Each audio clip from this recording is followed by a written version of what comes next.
Halo semua teman-teman mahasiswa, Assalamualaikum warahmatullahi wabarakatuh. Selamat berjumpa kembali dengan saya Ibu Riri Fajria Eskom MMMkom dalam mata kuliah simulasi data. Dan kini kita akan membahas di topik pertemuan 4 tentang prinsip dasar dari logistic regression. Adapun topik pembahasan yang kita akan bahas dan kita pelajari di pertemuan 4 ini terkait dengan prinsip dasar mengenai metode logistic regression pada proses simulasi data. Dan kemampuan akhir yang direncanakan dari akhir pembelajaran ini adalah agar teman-teman mahasiswa dapat memahami prinsip dasar dari logistic regression serta mampu melakukan simulasi prediksi dan evaluasi hasil menggunakan metode logistic regression. Nah, apa yang dimaksud dengan prinsip dasar dari logistic regression? Prinsip dasar dari logistic regression adalah untuk melakukan klasifikasi data dengan memprediksi probabilitas bahwa suatu contoh data tertentu termasuk dalam satu kelas tertentu. Nah, logistic regression juga digunakan ketika variabel target atau output adalah variabel biner atau dua kelas atau dikategorikan menjadi dua kelas.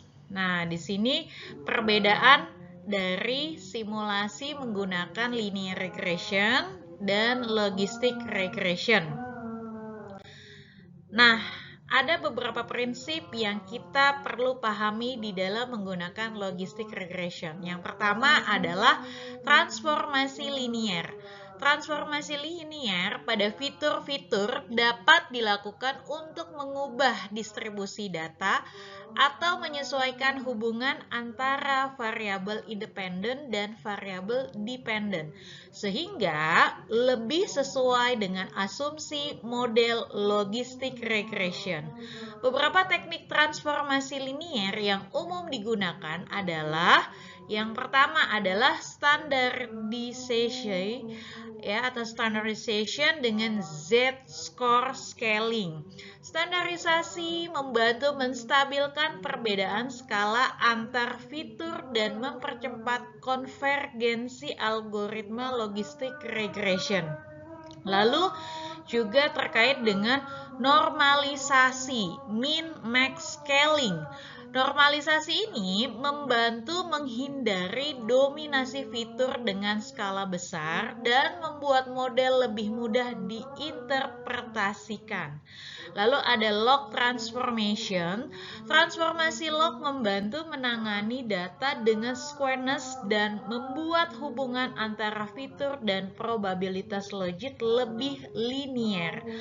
Lalu juga ada polynomial transformation, di mana polynomial transformation ini membantu menangkap hubungan non-linear antara fitur dan probabilitas logit.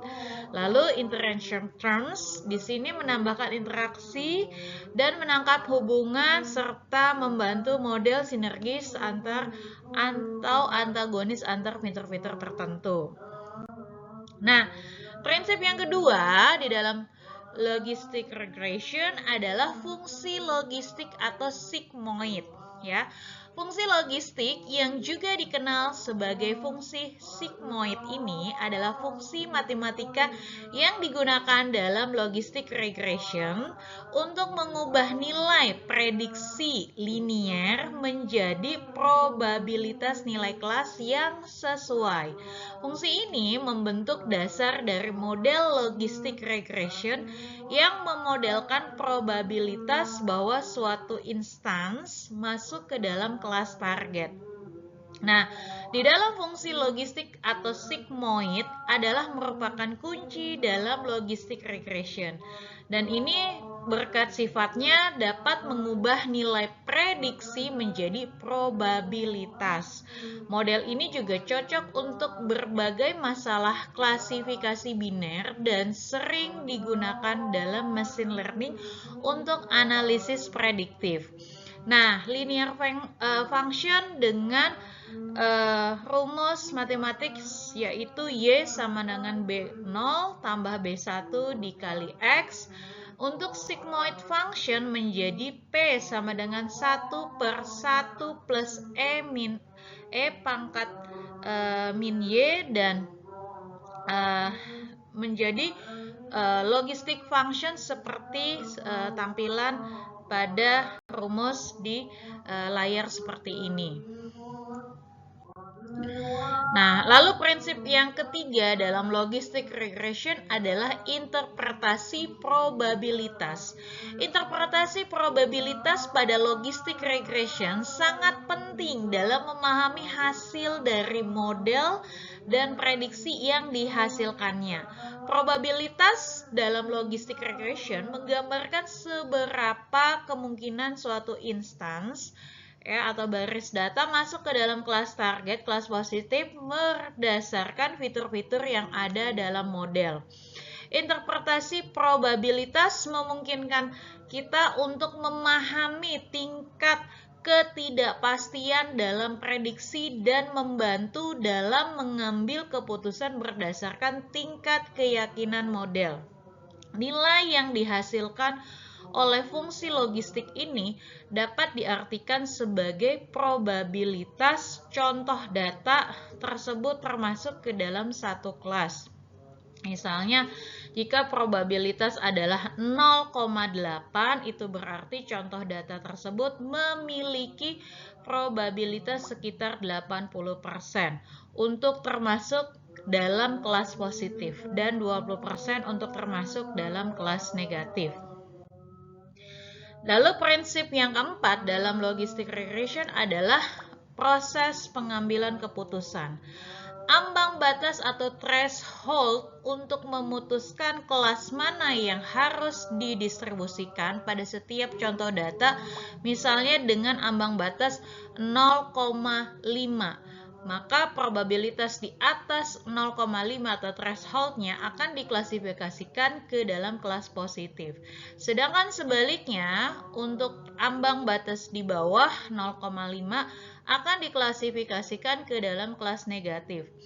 Nah, sehingga pengambilan keputusan pada logistic regression sangat relevan dalam masalah klasifikasi biner, di mana kita ingin memprediksi dua kelas yang berbeda seperti iya atau tidak, benar atau salah, positif atau negatif, dan sebagainya.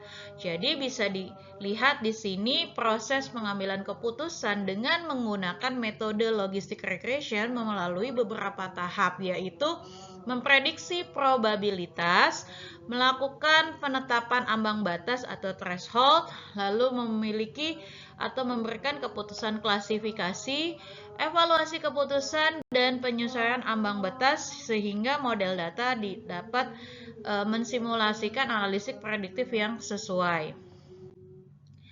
Dan prinsip yang kelima adalah pemetaan ke kelas diskrit. Setelah probabilitas dikonversi menjadi kelas diskrit atau logistic regression dapat memberikan prediksi untuk setiap contoh data. Pemetaan ke kelas diskrit dalam logistic regression adalah proses mengubah hasil probabilitas prediksi dari model logistic regression menjadi kelas diskrit yang konkret. Model logistic regression menghasilkan probabilitas bahwa suatu instans masuk ke dalam kelas target atau kelas positif, tetapi dalam beberapa kasus kita perlu membuat keputusan yang tegas tentang kelas yang sesuai berdasarkan probabilitas yang diberikan. Pemetaan ke kelas diskrit biasanya melibatkan penerapan ambang batas atau threshold tertentu pada probabilitas prediksi. Jika probabilitas prediksi melebihi ambang batas tertentu, instan akan diklasifikasikan ke dalam kelas positif, dan jika probabilitas prediksi berada di bawah ambang batas, instan akan diklasifikasikan ke dalam kelas negatif. Yang merupakan prinsip keenam adalah fungsi biaya. Dalam logistic regression, fungsi biaya atau cost function digunakan untuk mengukur seberapa baik model prediksi mendekati nilai sebenarnya dari data target.